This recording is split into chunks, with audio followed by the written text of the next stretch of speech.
Subscribe to my channel for interesting stories. Story 1. My class played a secret game with our professor all year and he didn't know it. Hopefully this counts as a story.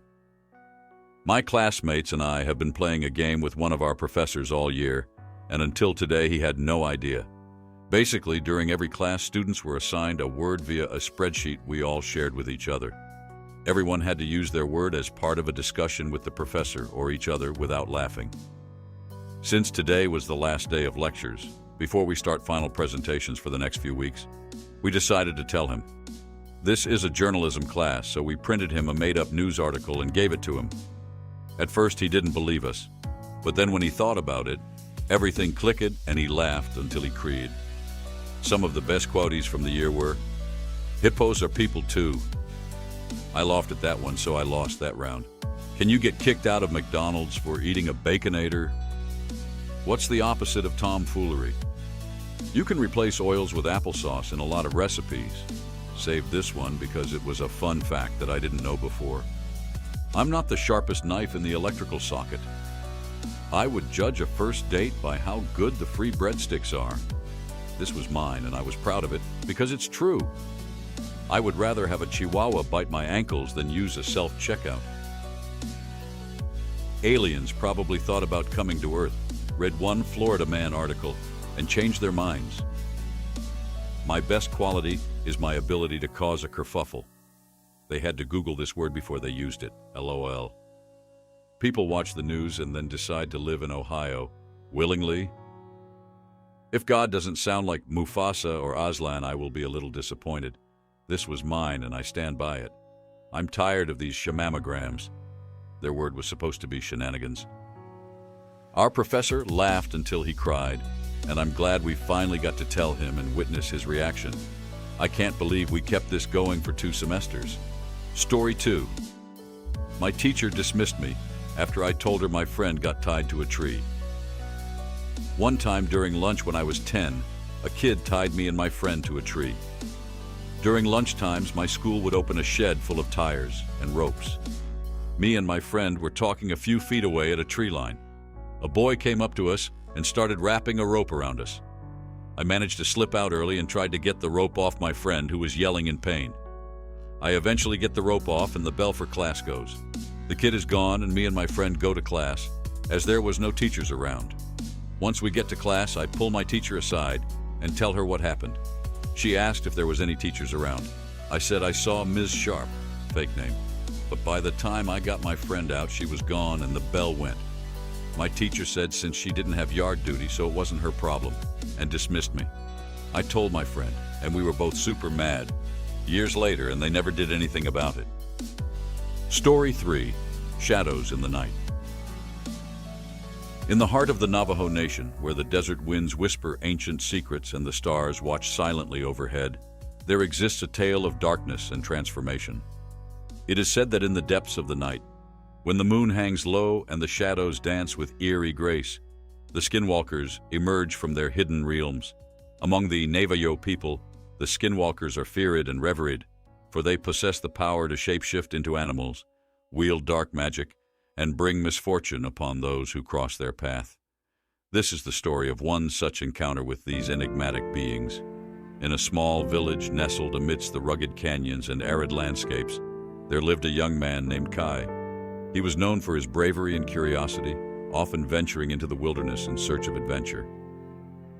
One fateful evening, as the sun dipped below the horizon and the stars began to twinkle in the velvet sky, Kai set out on a solitary journey into the desert. Guided by the light of the full moon, he wandered deeper into the wilderness, his senses alive with the sights and sounds of the night. But as he ventured further from the safety of his village, an ominous feeling crept into his heart, warning him of unseen dangers lurking in the shadows. Suddenly, a chilling howl pierced the stillness of the night, sending shivers down Kai's spine. He quickened his pace, his footsteps echoing against the rocky terrain, but the haunting sound seemed to follow him, growing louder with each passing moment. In a flash of movement, a dark figure leaped out from the darkness, its eyes glowing with an otherworldly intensity. Kai stumbled backward, his heart racing as he realized he was face to face with a creature straight from the realm of legend, a skinwalker. With a voice like gravel, the skinwalker spoke, its words carrying an ancient power that sent a chill down Kai's spine. It offered him a choice, to join its ranks and wield the power of darkness, or face the consequences of defying its will. But Kai, fueled by courage and determination, refused to yield to the creature's sinister demands. Drawing upon the strength of his ancestors and the teachings of his people, he stood his ground, ready to face whatever trials lay ahead. Enraged by Kai's defiance, the skinwalker unleashed its dark magic, summoning forth a whirlwind of shadows to engulf him. But Kai, with unwavering resolve, fought back with all his might, his spirit burning bright amidst the encroaching darkness. In a blinding flash of light, the shadows dispersed, revealing Kai standing tall and victorious. With a primal roar, the skinwalker vanished into the night, defeated by the indomitable spirit of one brave soul. As the first light of dawn illuminated the desert landscape, Kai returned to his village, his heart filled with a newfound sense of strength and purpose. Though the memory of his encounter with the skinwalker would forever linger in his mind, he knew that he had emerged from the darkness unscathed, a testament to the resilience of the human spirit in the face of ancient evils. And so, the legend of Kai, the fearless warrior who dared to defy the darkness, would echo through the ages, a beacon of hope for all who face the shadows in the night. Story 4. YA Story Beginning. When Steve Zimmerman sat next to me at lunch, I was immediately wary. He was one of the hangers-on with Frank Collins, and Frank had been making my life hell at school for years. Steve, however, was looking both contrite and desperate. He started off with a discussion of the math test we had just got back. "You got a 97 on the test in Mr. Cohen's class?" He waited, so I nodded. "I got a 71. My weekly quizzes have been 82, 75, 73, and 71. I can't get a quiz with a score less than 70. I shrugged. It was no skin off of my nose. "I get a D in math. Lots of unpleasant things will happen to me. I have been doing the homework, but I am just not getting it." I looked at him and swallowed my barbecued chicken. "I can see where this is going. I need a tutor, without going to a regular tutor. I can pay you $40 an hour, plus $100 if I get over 80 in the next quiz, and if no one finds out." "I don't think so. You have been with Frank and his perpetual yellow girl remarks. I will enjoy seeing you get D's in math." I grinned evilly. "What horrible thing will happen to you?" He pointed at his chest. "What horrible things will happen to me? I will loose the car and I will have to go the 4 miles to school on an old bike. No allowance, 8:30 curfew." He pointed at me. "What will happen to you will be all kinds of things. I can be creative, but I don't want to threaten. I want to make you want to do this. You will do a better job, but I can threaten if you want that." He waved his hand at Frank and his crew, and they came by my lunch table and went past, giving me a look as they went past. I looked at him. "No one is supposed to find out?" He shrugged. For Frank and his cronies, that this is just typical harassment of that annoying smart short Vietnamese girl. For me, it is the end of the line. I have to get a C or better in AP math. No questions. My parents would see anything else as an insult. Frank and the rest of them take ordinary or even remedial math. I have to do better. I stared at him. I gulped. "Or my life will be beyond hell." I don't want to emphasize that. He looked contrite again. "I will find other targets for Frank. This is a target-rich school, and $40 a session, tax-free, plus $100 at the end of term would be very helpful for you. The hot dog place lets you go on Sunday. I know how that's going to hurt you. You needed that." I gave him a look. "I intensely don't want to do this." I stared at the ceiling dreamily. "I would love to see you coming to school on that old 3-speed. He nodded. "I can see where you are coming from. The things I have participated in, I feel very sorry about."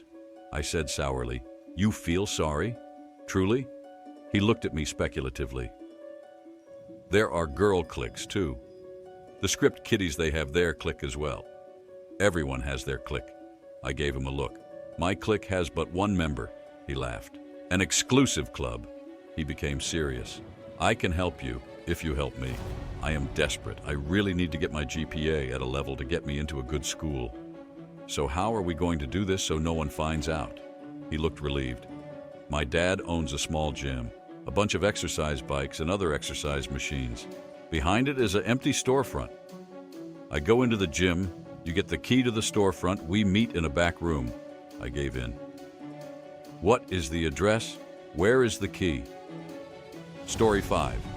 Doctor made me feel guilty for wanting a note for time off work. Went to a walk-in clinic for my foot. Have had extreme pain in my foot, ankle, and calf. It's painful to walk and even just wear that shoe. Doctor's theory was tendonitis. He gave me a list of things to do. Said it should be better in a couple weeks, if not, go back in. I said I knew it was a selfish and lazy ask, but I asked for a note to get out of work. I have to hold my foot at a really specific angle. He just silently glared at me. I was explaining the why I wanted, mainly because my shoe is always pressing against it, further increasing the pain. Have you tried just loosening the shoe? Well, yeah, it is looser, but it's still pinching it. He just continued glaring at me in silence for a moment. Then, I'm not sure what you're asking. I'm not telling you to be a couch potato, just to reduce the activity on it. Never mind. Just forget I said anything. It was a lazy ass to begin with. Oh, no. I'll go get it. It's up to you if you need it. No, seriously, just forget. Take it or leave it. Leave it. I'll be back. He came back with it and told me to decide if I need it. Again. I realized it was a lazy ask, but the pain of wearing a shoe on that foot is just not ignorable. Is that a word? Probably not. But the way he was glaring at me in total silence. He didn't say a word, but it was almost like I could hear his thoughts. I'm not mad. I'm just disappointed. Story 6. Why will she always matter the most? There's a guy who's on and off in his relationship. I'm his best friend and I do everything for him. I help him with all his work at the uni. Most of the times he has his work done even before he tells me to. I care for him a lot, absolutely adore him, can do anything for him. He compensates sometimes in little actions and things. He used to express a lot when he and his GF broke up, but when she came back, he just kind of took a step back. I mean, I understand why, but that doesn't mean he would stop doing things he used to do, like general gestures of care and love. I still didn't object much, did so much for him. Saved him from so many things, academics-wise and in anything else I could do. Recently, something happened, and I guess it was a major argument between him and his GF, and he said he never wanted to upset her and she would always matter the most. I'm a little heartbroken TBH despite all the things I do. Don't I just mean anything? I'm not even saying matter, just mean. And in this mood, wrote some lines. No matter what I do for him, no matter how hard I try, no matter how many times I tell him how much he means to me, she will always matter the most. There's nothing above her. No matter how harsh she treats him, no matter how hard she cusses him, she would always matter the most. All the pain I go through, all the things that I do, all the help and support, still I won't matter the most. Story 7. My boyfriend's roommate from Hell God. I don't even know where to start on this. My boyfriend, 23M, we'll call him Mike, had just graduated college and got his degree in biology. He found a job cleaning cages for labs and takes care of mice or small rodents. He found a decent place to live, but it's one of those apartment complexes that you pay per room and will assign a random roommate into your room. Everything was going well for a while until, let's call him Jake, made his life a living hell. Jake and him were getting along really well. Jake didn't have a job or really any source of income, so I assumed he had money saved up from the course of his life so he could afford rent, or his parents paid for it. Jake had a little chihuahua as well. He did the dishes and took out the trash as roommates should. Keep in mind he had been living here since July of 2023, but recently Mike had taken a trip for a week to visit his parents, and when he came back from that trip, it was an awful sight.